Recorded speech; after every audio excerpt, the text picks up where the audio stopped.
সুপ্রিয় শিক্ষার্থী বন্ধুরা, মাগরা অনলাইন মাগরা অনলাইন স্কুলের পক্ষ থেকে সবাইকে শুভেচ্ছা ও সুস্বাগতম।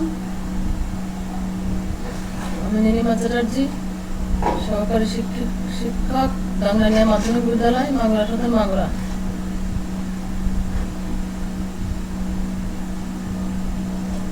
বিষয় সাধারণ বিজ্ঞান, শ্রেণী সপ্তম, অধ্যায় 13, পাঠ প্রাকৃতিক পরিবেশ এবং দূষণ।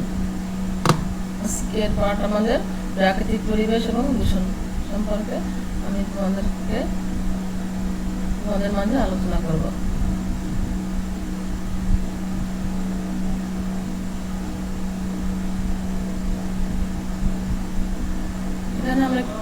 এখানে আমরা দেখতে পাচ্ছি কি, মাটি দেখতে পাচ্ছি, পানি এবং বায়ু, এগুলো সবকিছু কি পরিবেশের,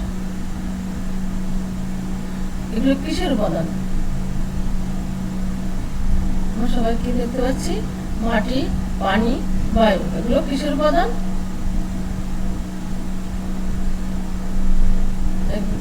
আবার এখানে আমরা কি দেখতে পাচ্ছি, দেখো শ্রমিক ইট ভাঙছে, এখানে জল, পানির ভিতরে টয়লেট, তারপরে গাড়ির ধোঁয়া বেরোচ্ছে, এগুলো সবগুলো কি হচ্ছে, এগুলো সবগুলো একটা কারণে পরিবেশ দূষিত হচ্ছে, বিভিন্ন কারণে পরিবেশ দূষিত হচ্ছে, এগুলো পরিবেশের বিভিন্ন উপাদানের দূষণ।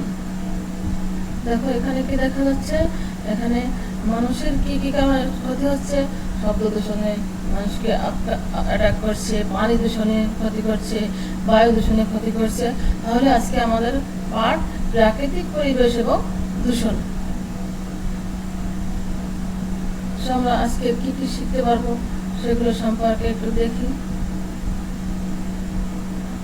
পরিবেশ দূষণ কি তা বলতে পারবো, পরিবেশের উপাদান সমূহে দূষণের কারণ ব্যাখ্যা করতে পারবো, পরিবেশের উপাদানের উপর দূষণের প্রভাব আলোচনা করতে পারবো।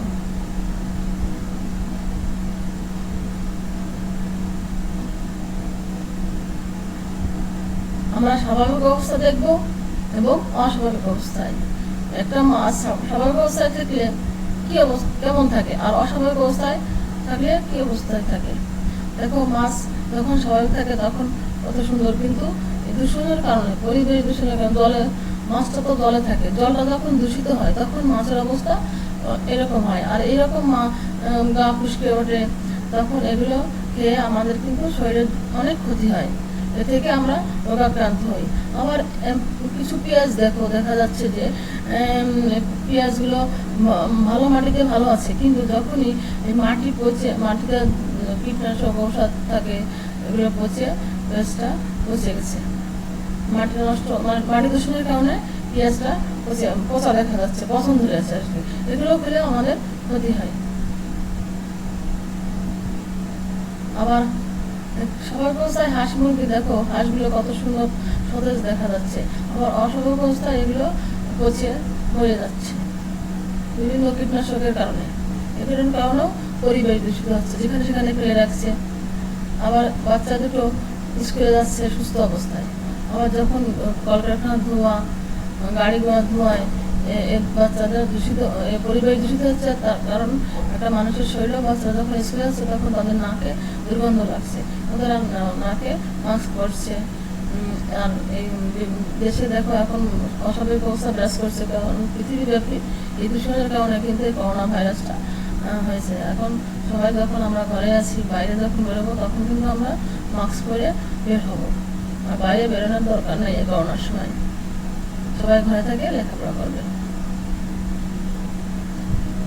যে কারণে মানুষ, উদ্ভিদ সহ অন্যান্য প্রাণীর স্বাভাবিক অবস্থা থেকে অস্বাভাবিক অবস্থার সৃষ্টি হয় এবং পরিবেশের ভারসাম্য নষ্ট হয়, তাই পরিবেশ দূষণ। তাহলে আমরা পরিবেশ দূষণটা সম্পর্কে জানতে পারলাম যে পরিবেশ দূষণটা কি, যে কারণে মানুষ, উদ্ভিদ সহ অন্যান্য প্রাণীর স্বাভাবিক অবস্থা থেকে অস্বাভাবিক অবস্থা সৃষ্টি হয় এবং পরিবেশের ভারসাম্য নষ্ট হয়, তাই পরিবেশ দূষণ। এখন তোমরা সবাই খাতা কলম খুলবে, যার খাতা কলম খুলবে, একক কাজ করো। উপরের চিত্র হতে কোনটি কোন ধরনের দূষণ তা লিখো। আমরা এর আগে কয়েকটি চিত্র দেখেছি, তোমাদের কি মনে আছে যে ওগুলো কোন ধরনের, কোনটা কোন চিত্রটা? যদি মনে থাকে, যার যেটা যা মনে আছে তোমরা তার থেকে স্মৃতিতে এনে খাতায় লেখো।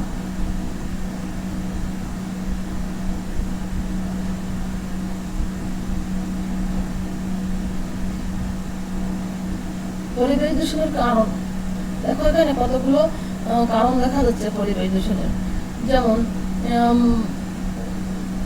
জলে, পানিতে ময়লা আবর্জনা ফেলার কারণে কিন্তু পরিবেশ দূষিত। যেরকম দেখো, ঢাকার বুড়িগঙ্গা নদীতে কিন্তু ঢাকা শহরের নদীর জন্য ঢাকা শহর, পুরো ঢাকা শহরটাই ধরেই দূষিত হয়ে গেছে, শহরটা ধরেই দূষিত হয়ে গেছে। মাঝে মাঝে দেখা যায় পেপার পত্রিকায়। এখানে চিত্রটা দেখা যাচ্ছে, মনে হচ্ছে যে সেই বুড়িগঙ্গা নদী। পাশে একটা দেখো, এখানে ইটের ভাটায় ধোয়া হচ্ছে, এ কারণেও কিন্তু পরিবেশ দূষিত হয়। আবার একটা জমি দেখো, পাশে একটা যে জমিতে, ধানের জমিতে ঔষধ প্রয়োগ করছে, এ কারণে এই ওষুধটা কিন্তু বাতাসের সঙ্গে মিশে যাচ্ছে। আর এই বাতাসটা আমরা তো এর সঙ্গে অক্সিজেন গ্রহণ করি, এটার থেকেও কিন্তু আমাদের পরিবেশ দূষিত হচ্ছে। আবার এখানে রাস্তার পাশে ময়লা আবর্জনা ফেলে আছে, এটার থেকেও পরিবেশ দূষিত। বিভিন্ন কারণে এখানে 4টি কারণ দেওয়া আছে পরিবেশ দূষণে, তোমরা এগুলো অবশ্যই মনে রাখবে। আমরা একটা ভিডিও আছে, ভিডিওটা পরে দেখাবো তোমাদের সময় করে। এখন আমরা একটু জোড়ায় কাজ করি। তোমরা করো, পরিবেশ দূষণের প্রধান প্রধান কারণগুলো আলোচনা করো। দুজনে একটা খাতায় লিখবে, একজন বলবে, একজন আরেকজনকে সহযোগিতা করবে। পরিবেশ দূষণের প্রধান প্রধান কারণগুলো আলোচনা করো। হয়ে গেছে? ঠিক আছে, সবাইকে ধন্যবাদ। সুন্দর। প্রাকৃতিক পরিবেশ দূষণের প্রভাব। এছাড়াও আরো আছে প্রাকৃতিক পরিবেশের দূষণের প্রভাব আছে অনেকগুলো। পশু পাখির পচনের ফলেও আমাদের পরিবেশ দূষিত হচ্ছে, দেখা যাচ্ছে এখানে। তারপরে পানিতে মাছ পচে, যে মাছ পচার কারণেও কিন্তু পরিবেশটা, প্রাকৃতিক পরিবেশটা দূষিত হচ্ছে। কারণ পানিতে তো অনেক ময়লা আবর্জনা থাকার কারণে মাছটা মাঝে মাঝে ওগুলো খেয়ে ওরা ভেসে ওঠে, আর ওইগুলো থেকে দুর্গন্ধ ছড়ায়, এর কারণেও কিন্তু আমাদের পরিবেশটা দূষিত হচ্ছে। গাছপালা পচেও পরিবেশটা দূষিত হয়, বিভিন্ন কারণে হয়। প্রাকৃতিক পরিবেশ দূষণের প্রভাবগুলো 4টি কারণ আমরা জানতে পারলাম। দলীয় কাজ, এবার আমরা একটু দলে কাজ করব। পরিবেশের উপাদান দূষণের ফলাফল ব্যাখ্যা করো। পরিবেশের যেসব উপাদান আছে সেগুলো দূষণের ফলে কি হয় তা তোমরা দলে ভাগ হয়ে কাজ করো।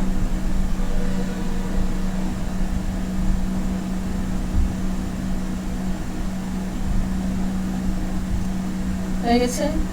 দলীয় কাজ সুন্দর হয়েছে। তোমরা এত সময় কি শিখলে, আমি তোমাদেরকে একটি প্রশ্ন করব, দেখি তোমরা কেমন পারো। পরিবেশের উপাদানগুলো কি কি বলো। হ্যাঁ, সুন্দর হয়েছে।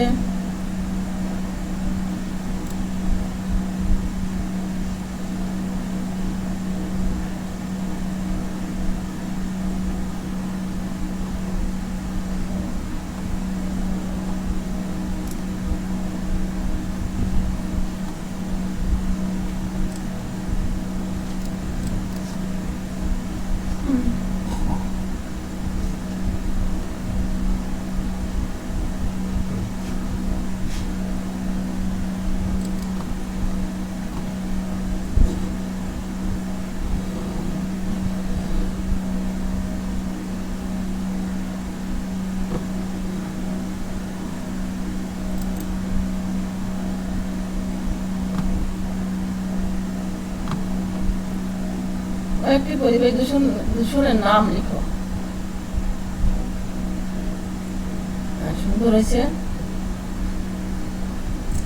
তোমরা সবাই খাতা কলম আবার খোলো, বাড়ি কাজ নাও। পরিবেশের উপাদান দূষণের ফলে মানুষ, উদ্ভিদ ও প্রাণীর ক্ষতিকর দিক সমূহ লিপিবদ্ধ করো। বাড়ি থেকে সুন্দর করে কাজ করে নিয়ে আসবে। সবাইকে ধন্যবাদ। সবাই বাড়িতে ভালো থাকবে। করোনাকালে বাইরে হতে কেউ বের হবে না।